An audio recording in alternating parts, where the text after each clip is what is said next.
Let me start with what has happened. Permettez-moi de commencer par ce qui s'est passé avant le déclenchement de la guerre entre l'Iran et Israël. One of the main L'un des points principaux, du moins aux yeux des personnes issues des médias alternatifs aux États-Unis, est qu'elles pensent que l'Iran a été, d'une certaine manière, trop hésitant à se rapprocher de la Russie et de la Chine. Au lieu de cela, Téhéran souhaitait emprunter une voie menant vers les États-Unis, se rapprocher de Washington et de l'Occident. Alors, que se passa-t-il avant la guerre entre l'Iran et Israël? and Israel. Thank you very much. Merci beaucoup. En parlant de ce qui s'est passé le 13 juin, nous devons examiner les événements qui ont précédé l'attaque. Vous savez, le président Trump est arrivé au pouvoir avec ce slogan ou cette doctrine de la paix par la force, qui s'est révélé plus tard être une couverture pour autre chose, quelque chose de plus vaste en termes de stratégie que la Maison-Blanche voulait mettre en œuvre, non seulement dans notre région, mais aussi à l'échelle mondiale. En réalité, il s'agissait d'une hégémonie par l'usage de la force. Ainsi, la paix servait de couverture à l'hégémonie, et la force servait de couverture à l'usage de la force.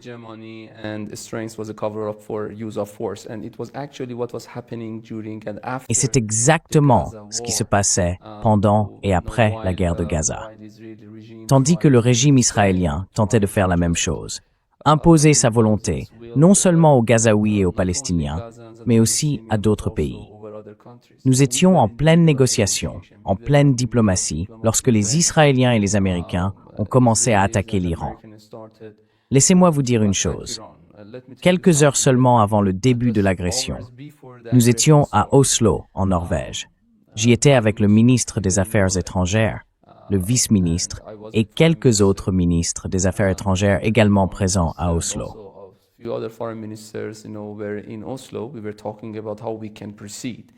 Nous discutions de la manière dont nous pourrions avancer et établir l'ordre du jour en vue d'une percée entre l'Iran et les États-Unis sur le dossier nucléaire. Nous en étions arrivés au point de décider s'il fallait inviter M. Witkoff à venir à Oslo ou fixer une date pour le dimanche 15 juin à Oman. Il y a eu un échange de messages entre le ministre des Affaires étrangères, Araghchi, et M. Witkoff, ainsi qu'entre le ministre iranien des Affaires étrangères, le ministre omanais des Affaires étrangères, le Premier ministre de Norvège et d'autres participants au forum d'Oslo. Et je parle de seulement quelques heures avant le début de l'agression. Nous avons alors convenu de nous rencontrer le dimanche.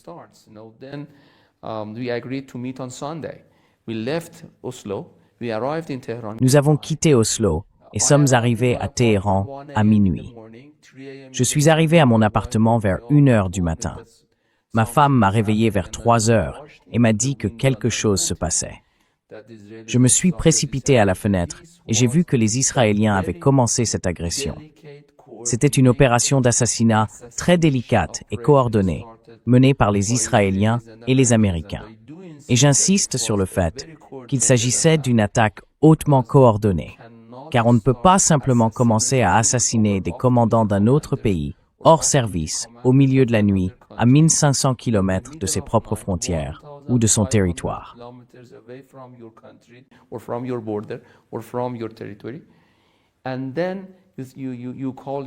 Et ensuite vous appelez cela, vous savez, une opération sortie de nulle part. Il faut au moins plusieurs mois de planification préalable. Et maintenant, nous avons toutes les preuves que la CIA et le Mossad ont travaillé ensemble dans la collecte de données, dans la planification et aussi dans l'opération visant à assassiner nos commandants hors service.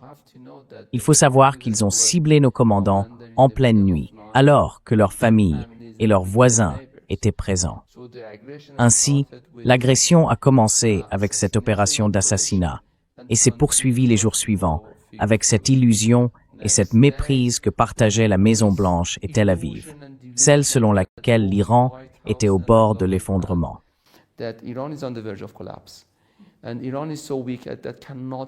Il disait que l'Iran était si faible qu'il ne pourrait pas réagir efficacement et qu'en assassinant nos commandants hors service, l'armée iranienne s'effondrerait. Il y avait tant de faux arguments et d'illusions. Je suis très heureux de pouvoir vous dire maintenant, alors que vous êtes à Téhéran, en Iran, en vous promenant et en voyant ce qui se passe ici, que beaucoup de ces faux arguments se sont évaporés. Car cette guerre de 12 jours, ces 12 jours d'agression, a été une sorte de laboratoire, un test de nombreuses affirmations avancées par les Américains et les Israéliens. Et il est maintenant évident que la plupart d'entre elles n'étaient que des illusions et de faux arguments.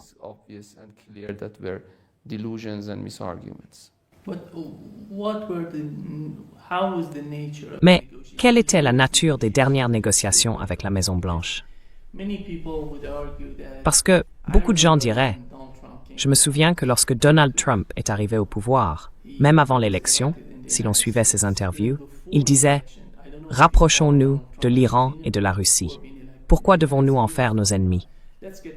Il affirmait que les garder comme ennemis nuirait énormément à la puissance du dollar. Mais ce n'était plus le cas une fois qu'il a pris le pouvoir aux États-Unis. Alors, quelle était la nature des négociations dans ces derniers instants avant l'attaque?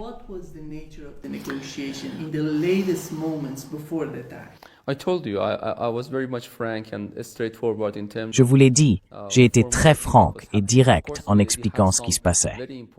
Bien sûr, nous avions entre les mains des questions très importantes qui restaient non résolues, notamment la politique de zéro enrichissement des États-Unis qui ne pouvait jamais être acceptée par l'équipe de négociation iranienne.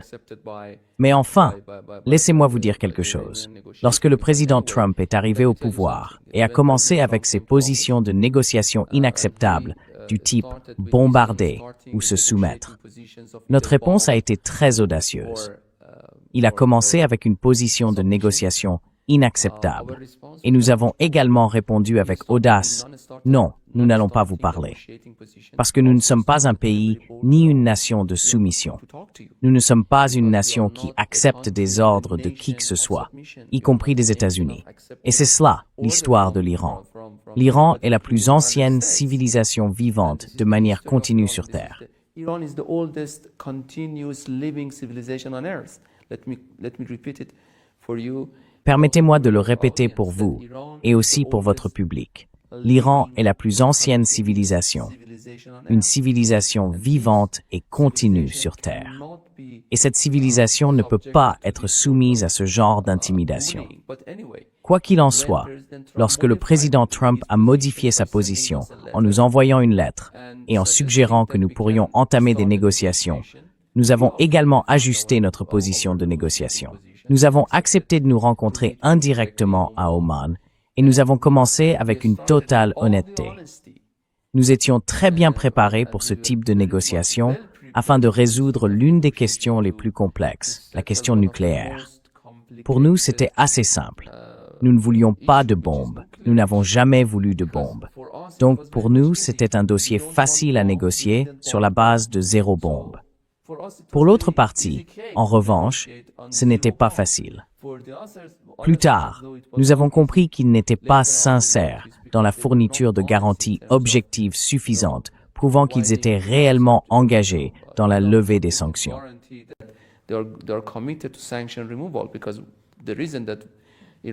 Parce que la raison pour laquelle l'Iran était si intéressé, c'était les sanctions. Des sanctions illégales, illégitimes, extraterritoriales imposées par les États-Unis. Mais revenons à votre question. Pour nous, la négociation signifie donner et recevoir. Pour le président Trump et son équipe, ce n'était pas du donner et du recevoir. C'était une sorte de dictée. C'était à prendre ou à laisser. Cela ne peut pas fonctionner dans une négociation. Il faut du compromis. Il faut du donner et du recevoir. Et c'était là le problème. C'était pas une véritable négociation. Et comme il n'y avait pas de véritable négociation en place, et qu'il n'y en a toujours pas, ni même de perspective d'en avoir une, nous sommes dans une impasse.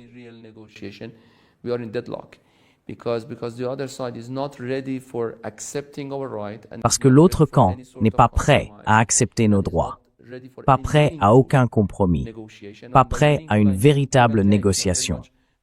Et par véritable, j'entends un réel échange, pas un compromis irrationnel. C'est pourquoi la négociation qui a eu lieu, Eh bien, il y a aujourd'hui en Iran des gens qui soutiennent, et vous connaissez ce débat, qu'on nous a trompés, que tout ce geste de négociation, entre guillemets, était une sorte de complot. Ils voulaient conspirer à travers ce théâtre de la négociation. Pour eux, ce n'était pas une vraie négociation. Ils préparaient autre chose.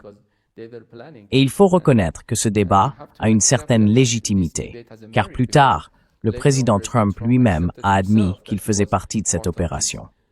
Et c'est pourquoi nous devons encore comprendre si l'autre camp est réellement engagé dans une véritable négociation.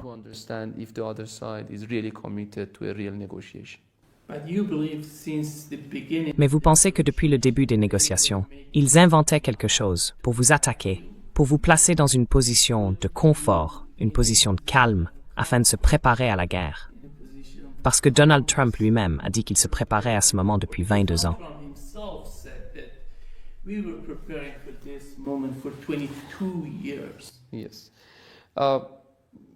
Oui. Ce que je peux dire, et ce que je peux vous affirmer avec une certitude absolue, c'est que l'agression a été très clairement coordonnée. C'était une opération d'assassinat extrêmement délicate. Il faut au moins plusieurs mois de préparation préalable. On ne peut pas faire cela du jour au lendemain, à 1500 kilomètres de son propre territoire, en entrant et en assassinant des personnes, des figures d'autres pays. Donc ce que je peux dire, c'est que, pour nous, tout d'abord, il n'y avait pas de véritable négociation en cours. Alors que nous étions pleinement engagés dans une négociation réelle, axée sur les résultats, l'autre partie se contentait d'une sorte de dictat. Deuxièmement, nous avons maintenant toutes les preuves que la CIA, le Mossad et de nombreux responsables entretenaient une relation à plusieurs niveaux qui se déroulait très clairement entre les Israéliens et les Américains. Et troisièmement, je peux vous dire qu'il n'y a toujours aucun signe montrant que l'autre partie soit prête à s'engager dans une négociation véritablement axée sur les résultats. Et c'est pourquoi nous sommes prêts à ce que l'autre partie revienne à la diplomatie.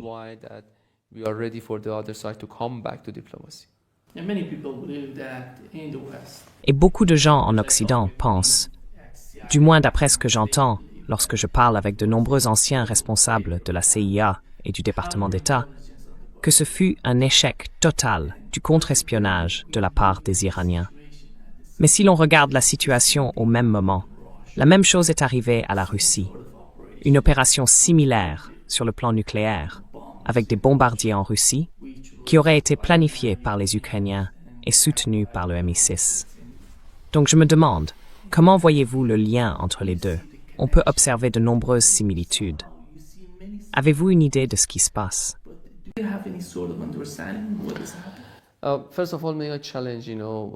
Tout d'abord, puis-je contester cette idée selon laquelle il s'agirait d'un échec total du contre-terrorisme ou du contre-espionnage du côté iranien? Laissez-moi vous dire une chose. Oui, c'était notre 11 septembre. Ce qui s'est passé le 13 juin a été notre 11 septembre, tout comme les États-Unis ont eu le leur.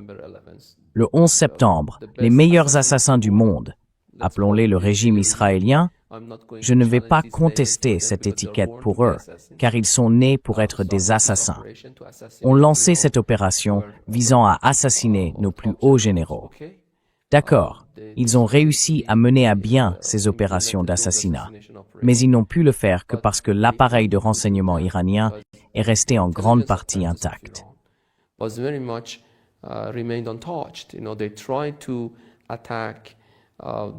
Ils ont essayé d'attaquer le ministre du renseignement iranien, mais ils ont échoué. Lamentablement, ils n'ont même pas réussi à viser d'autres parties du renseignement iranien. Et cela a montré à quel point ils étaient réellement vulnérables, car nous avons commencé à riposter et à rétablir l'équilibre face à l'agresseur. Vous savez, l'Iran ne possède aucun satellite militaire. Donc recueillir des informations très précises et sensibles sur les Israéliens n'est pas facile. Les Israéliens font cela depuis de nombreuses années, en manipulant et en sabotant les données recueillies par des satellites commerciaux.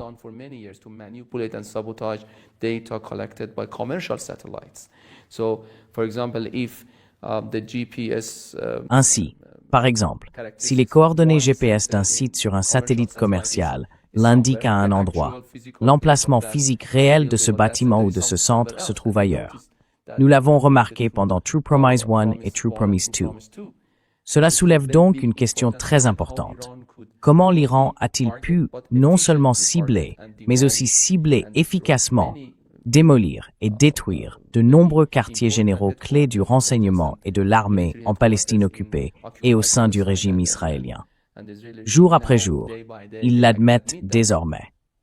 La réponse réside en fait dans le fait que l'Iran a profondément pénétré les territoires occupés et a accès à des informations auxquelles il ne pouvait même pas. Vous voulez dire Israël? Oui. Pour clarifier, Oui, oui.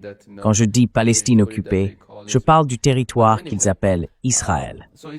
Mais quoi qu'il en soit, cela montre à quel point non seulement l'appareil militaire et sécuritaire de l'Iran a su résister et rétablir l'équilibre, mais aussi à quel point il a été capable de s'infiltrer, de collecter des données et de mener des opérations très réussies à l'intérieur.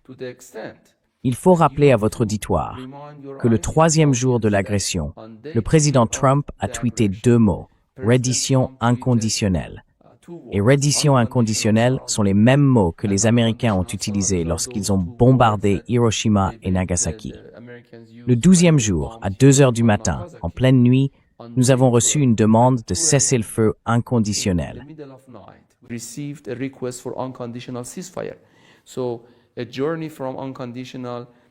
Ainsi, le passage de la reddition inconditionnelle au cessez-le-feu inconditionnel est le parcours d'une nation très fière, l'Iran, qui s'est défendue avec succès, non seulement en protégeant le pays, mais aussi en repoussant l'ennemi et en faisant peser beaucoup de douleur et de fardeau sur les épaules des agresseurs. C'est un point que je tenais vraiment à clarifier pour vous et votre public.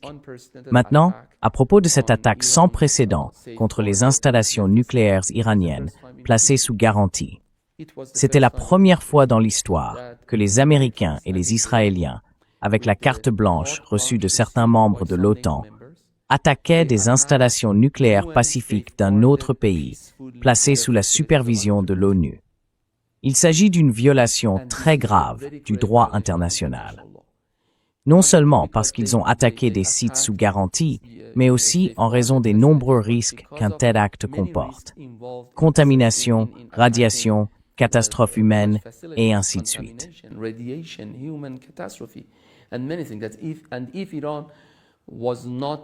Et si l'Iran n'avait pas prévu et mis en œuvre avec succès de nombreuses opérations de protection avancées, nous aurions fini par connaître une sorte de catastrophe dans ces installations. L'histoire ne pardonnerait jamais, au grand jamais, ce qui s'est passé le 13 juin lorsque les Israéliens et les Américains ont attaqué des installations nucléaires pacifiques placées sous la sauvegarde de l'ONU. Et c'est une réalité très amère.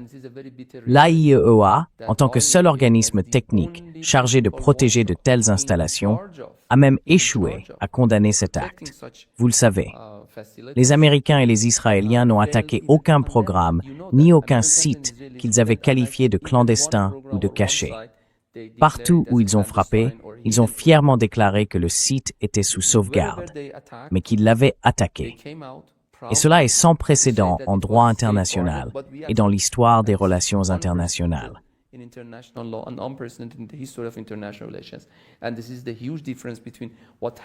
Et c'est là la grande différence entre ce qui s'est passé en Iran et de nombreux incidents précédents. Par exemple, en 1981, lorsque les Israéliens ont attaqué un bâtiment vide en Irak, en 1981, ce bâtiment devait être utilisé plus tard comme installation nucléaire, mais au moment de l'attaque, il était vide. Et il est très intéressant de noter que le Conseil de sécurité des Nations Unies a unanimement condamné l'attaque israélienne contre ce bâtiment vide. Cette fois, ils ont attaqué de nombreuses installations pacifiques placées sous garantie, et l'AIEA n'a même pas réussi à les condamner verbalement. Et c'est quelque chose que le droit international n'oubliera jamais, et que les Iraniens n'oublieront jamais. C'est pour cette raison que j'ai dit qu'il ne devrait y avoir aucune impunité pour ceux qui ont déclenché l'agression contre l'Iran et contre nos installations placées sous garantie. our safeguarded facilities. It was something so strange has happened during the war between Iran. C'était quelque chose de très étrange qui s'est produit pendant la guerre entre l'Iran et Israël. La position des Européens. Quand on voit le chancelier allemand, Merz, dire « c'est sale, ils font notre sale boulot », on se demande « que se passe-t-il entre l'Iran et l'Europe ?» Je parle des pays européens, pas de l'Union européenne. Parce qu'après tout, quand on voit même la chef du Parti conservateur au Royaume-Uni, elle a dit, je ne me souviens plus exactement, peut-être Beta, je ne sais pas. Elle est britannique d'origine africaine, si vous la connaissez. Mais elle a dit que ce qui se passe à Gaza, par exemple, et contre l'Iran, c'est qu'ils font notre travail. Que se passe-t-il? Parce que lorsque j'examine la politique étrangère de l'Iran envers les Européens, je ne vois aucune menace venant de l'Iran à leur égard. Alors pourquoi ressentent-ils cela? Quelle est votre compréhension de ce qui se passe dans le SARSP? How do they feel this way? What is your understanding of what's going on in their mind? I've lived for many years in J'ai vécu de nombreuses années en Allemagne, donc je connais des gens très bien et j'y ai de très bons amis. Je sais à quel point ils ont honte de ce genre de déclaration, qui reflète en réalité la bassesse de la personne qui l'a prononcée, et non la beauté de l'Allemagne, ni celle du peuple allemand que j'admire profondément.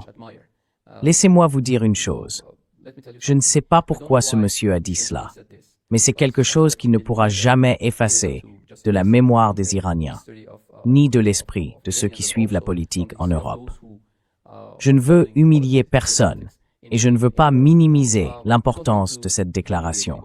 Mais il est très clair où se situe aujourd'hui l'Europe dans l'équilibre stratégique du monde. Il suffit de regarder ce qui s'est passé dans le document sur la sécurité nationale des États-Unis. Just look at what happened in the national security document of United States. Unfortunately, many Europeans Malheureusement, de nombreux Européens sont complices du génocide et des crimes contre l'humanité qui ont eu lieu à Gaza et qui se poursuivent actuellement en Palestine. Et c'est un fait. Deuxièmement, beaucoup d'Européens ont rendu l'Europe stratégiquement insignifiante sur de nombreuses questions importantes, y compris le dossier nucléaire iranien et la compétition stratégique entre les grandes puissances. Aujourd'hui, l'Europe est en déclin, et l'une des principales manifestations de ce déclin est très évidente dans le type de déclaration faite par le chancelier d'Allemagne. Nous en sommes profondément blessés. Et je suis sûr que beaucoup de personnes en Allemagne ressentent la même chose que nous, car elles ont honte de telles déclarations et de tels politiciens. Elles méritent mieux. Politicians that they deserve better. Yeah. Actually, the history says Oui. something, En fait, l'histoire dit une chose, mais à mon avis, c'en est une autre. Iran and Iraq. Vous voyez, pendant la guerre entre l'Iran et l'Irak, l'Allemagne a aidé le camp irakien et elle leur a fourni des armes chimiques à utiliser contre les Iraniens. Alors pensez-vous qu'après tout cela, quand je parle avec des Américains, par exemple, l'un de nos invités, le colonel Wilkerson, qui était, vous savez, l'adjoint de Colin Powell, il a dit que la stratégie de l'Occident pendant la guerre Iran-Irak était de les laisser s'entretuer. Personne ne devait gagner. Il voulait maintenir une sorte d'équilibre entre les deux camps, tuer le plus grand nombre possible, jusqu'à ce qu'il ne reste qu'un Iranien et un Irakien, et qu'on les tue tous les deux avec une seule balle. Until you have one Iranian. Pensez-vous que la région est en train de changer, le Moyen-Orient? Qu'elle comprend maintenant quel est réellement le rôle de l'Occident au Moyen-Orient et en Occident lui-même?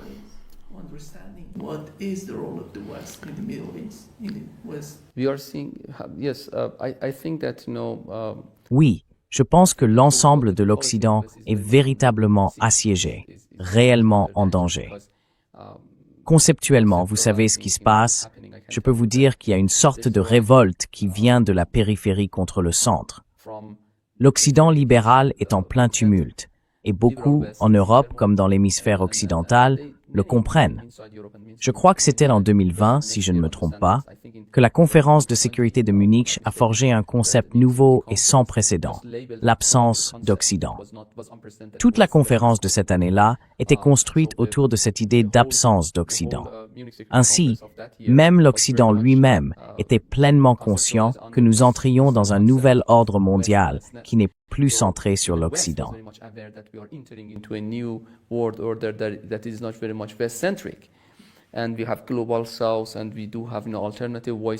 Et nous avons le Sud global. Et nous avons effectivement des voies alternatives, des voies qui cherchent à mieux représenter l'ordre émergent. Il n'est pas encore défini, c'est une tendance en cours. En raison de cette nature évolutive, l'ordre est en train de se construire. Et à cause de cela, nous voyons apparaître des alliances ad hoc, des partenariats opportunistes et ce genre de choses. Donc, puisque tout n'est pas encore clair, je ne peux pas vous dire que tout a changé. Mais je peux vous dire qu'il existe des raisons évidentes de penser que nous pouvons prévoir d'immenses transformations. Bien qu'il subsiste des éléments de continuité dans l'ordre international, nous avons de nombreuses raisons de croire que de grands changements s'annoncent.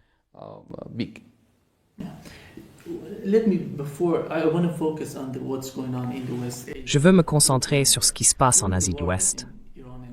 Mais avant d'en arriver là, pendant la guerre entre l'Iran et Israël, quand on y regarde de plus près, j'étais en contact avec certaines personnes ici en Iran pour voir ce qui se passait, quelle était la situation.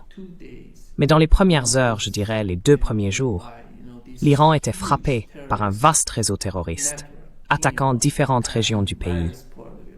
Puis l'Iran a réagi. On pouvait voir les contre-attaques. À quel moment charnière avez-vous senti que les choses commençaient à s'améliorer au fil du temps?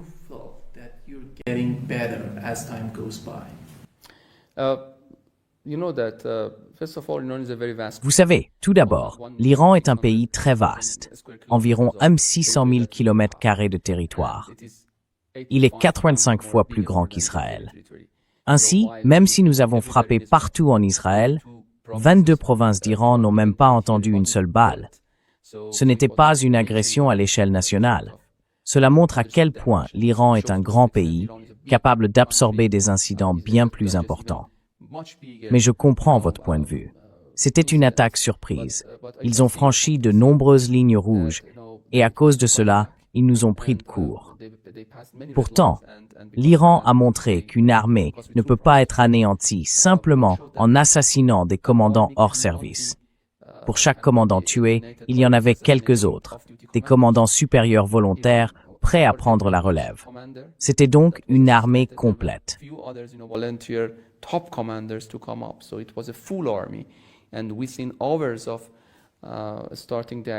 Et en quelques heures, après le début de l'agression, l'Iran a pu réagir. Dès le 2e, le 3e jour, l'Iran a commencé progressivement, par étapes, selon la stratégie de nos forces armées, à riposter, et à riposter avec succès. Je peux vous donner des centaines d'exemples montrant comment l'Iran a imposé sa volonté aux Israéliens et à leurs alliés. Laissez-moi vous dire une chose. Ils disposent par exemple d'au moins 7 systèmes d'interception qui fonctionnent ensemble pour intercepter nos missiles. 3 d'entre eux se trouvent en Israël, certains installés par les Américains, d'autres par des membres de l'OTAN, et d'autres encore dans la région et au-delà. Vous savez que les Américains ont des bases dans le Golfe Persique. L'une d'elles possède un radar d'une portée de 5000 km pour l'alerte précoce.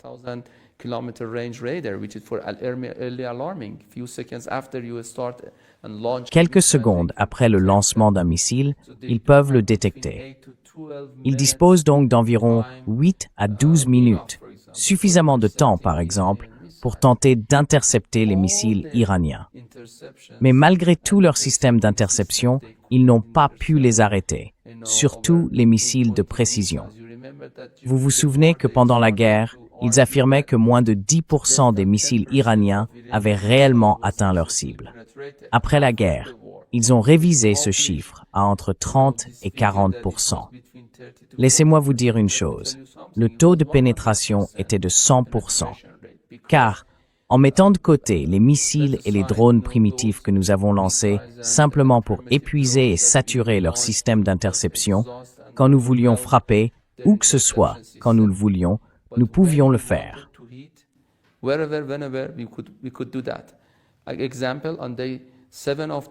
Par exemple, le 7e jour de la guerre, il y a eu un calme relatif du côté iranien. Aucun tir de missile. C'était voulu. Après plusieurs heures de calme, l'Iran a lancé un seul missile et leur a laissé toutes les chances de l'intercepter. Environ 8 à 12 minutes, avec les systèmes de détection précoce dont ils disposent dans le Golfe Persique, les systèmes d'interception coordonnés dans certains pays arabes et les 3 couches d'interception en Israël. Ils n'y sont pourtant pas parvenus. Ce missile a non seulement atteint sa cible, mais a aussi provoqué une explosion si puissante que l'onde de choc a été détectée dans de nombreux pays voisins. C'était un message. À partir de maintenant, quand et où nous le voudrons, nous pourrons frapper. Et c'était un message très fort. Je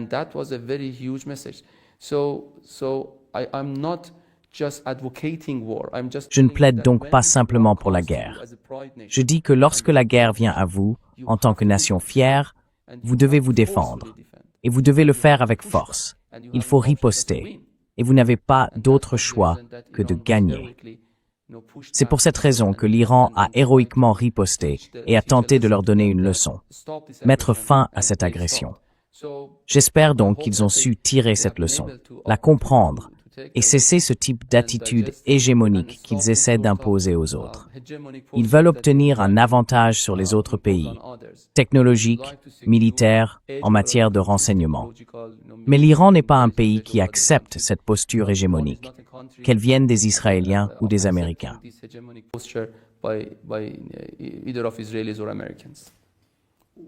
Était-ce une opération de changement de régime?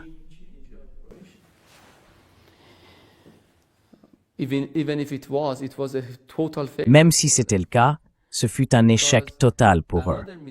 Parce qu'un autre faux argument qu'ils avançaient était que l'Iran était au bord de l'effondrement et que le peuple se révolterait s'ils attaquaient simplement. Et je suis sûr que beaucoup de personnes dans votre auditoire ont entendu ce genre d'arguments, ou de faux arguments, dans les médias traditionnels. Mais laissez-moi vous dire une chose. Vous êtes en Iran. L'Iran est une société où le débat est très présent. Si vous allez maintenant interroger un chauffeur de taxi, quel qu'il soit, il ou elle critiquera. Mais pendant la guerre, il n'y avait pas une seule voix d'opposition. Il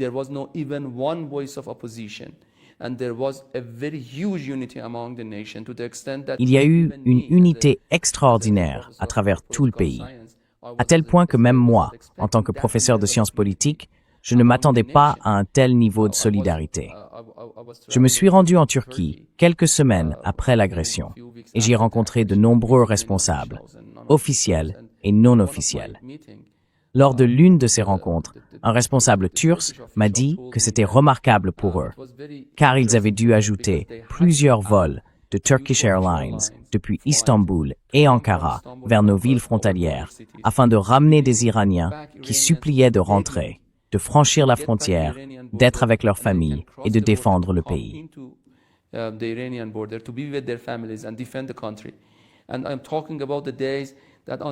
Et je parle de l'époque où, de l'autre côté de l'hémicycle, de nombreux Israéliens achetaient pour $20,000 de billets simplement pour fuir Israël sur de petits bateaux vers Chypre et d'autres endroits.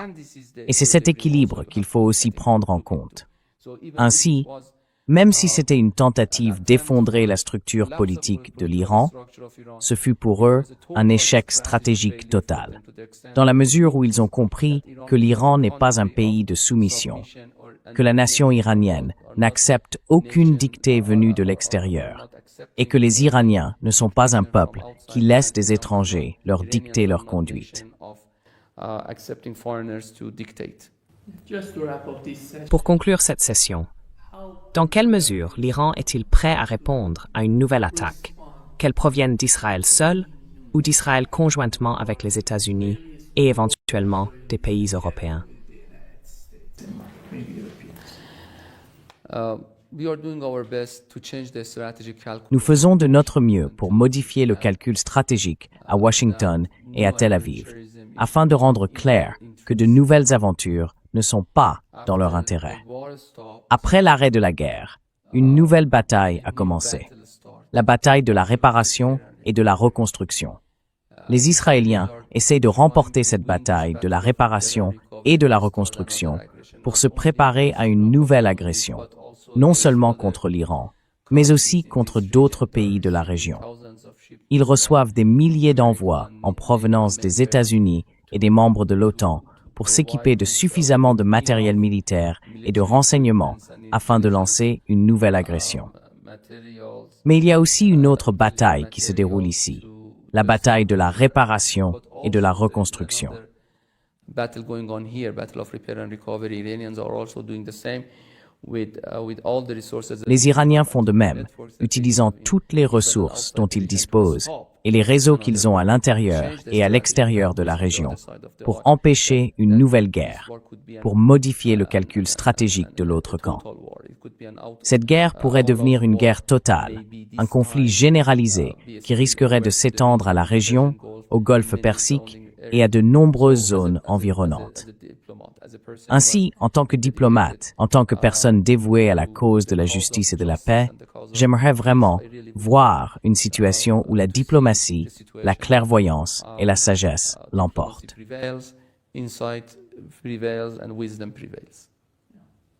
Merci beaucoup d'être avec nous aujourd'hui. C'est un grand plaisir. Merci beaucoup.